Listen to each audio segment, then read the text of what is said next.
Ever pondered what it truly means to endure temptation and how it relates to faith? In today's fast-paced world, we often find ourselves in situations that test our resolve, our patience, and yes, our faith. These trials, however challenging they may be, serve a purpose. They strengthen us, shaping us into individuals who are resilient, patient, and steadfast.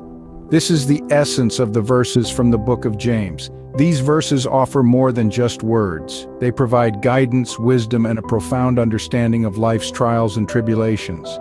They teach us about faith, about the power of endurance, and about the rewards that come with standing firm in the face of temptation. As we reflect on these verses, we begin to realize their relevance and significance in our lives, both in moments of joy and in times of struggle. Join us as we delve deeper into these verses and unravel their profound meanings. To understand these verses, we must first break them down. Let's start with the third verse, knowing this, that the trying of your faith worketh patience. It suggests that trials and tribulations are not meant to break us, but to strengthen our patience. Patience, in turn, leads us to perfection and completeness, as stated in the subsequent verse. But let patience have her perfect work, that ye may be perfect and entire, wanting nothing. The fifth and sixth verses highlight the importance of wisdom and unwavering faith. If we seek wisdom, we should ask God, who grants it generously.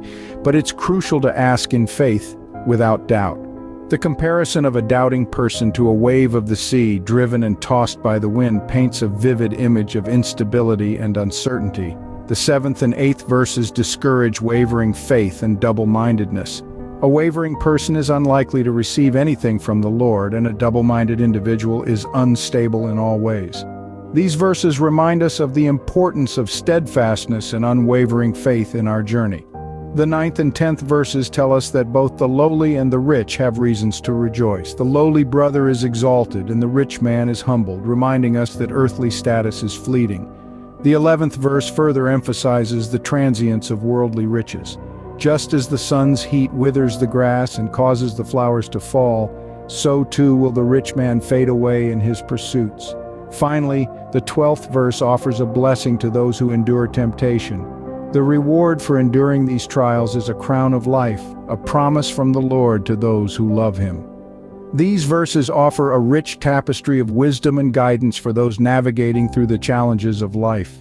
Now that we've broken down these verses, let's delve into their profound meanings. The trying of faith, as mentioned in these verses, is not a punishment but a process.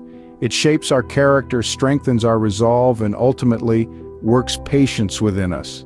Patience, in turn, serves as a refining fire, helping us to mature and become complete, lacking nothing. The verses also emphasize the importance of seeking wisdom from God, who gives generously to all without reproach. This wisdom is not just intellectual knowledge, but also the practical understanding we need to navigate life's challenges and temptations. One key point these verses highlight is the instability of a double-minded man. It's a vivid metaphor, comparing a wavering faith to a wave of the sea, driven and tossed by the wind.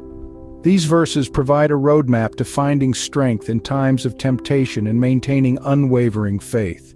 They remind us that enduring temptation is not just about survival, but about spiritual growth and transformation. As we come to the end of our discussion, let's summarize the main points from these enlightening verses. We've delved into the profound wisdom that calls for endurance in the face of temptation.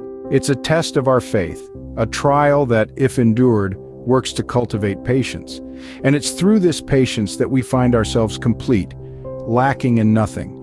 The verses also remind us of the importance of seeking wisdom from the divine. If we find ourselves lacking, we're encouraged to ask of God, who gives generously without reprimand. However, the request must be made in unwavering faith, for a double-minded individual is compared to a wave of the sea, unstable and tossed about by the wind. Whether we find ourselves in lowly or lofty positions, the verses urge us to find joy and humility, for worldly status is transient, but enduring faith is everlasting. Remember, blessed is the man who endures temptation, for he shall receive the crown of life.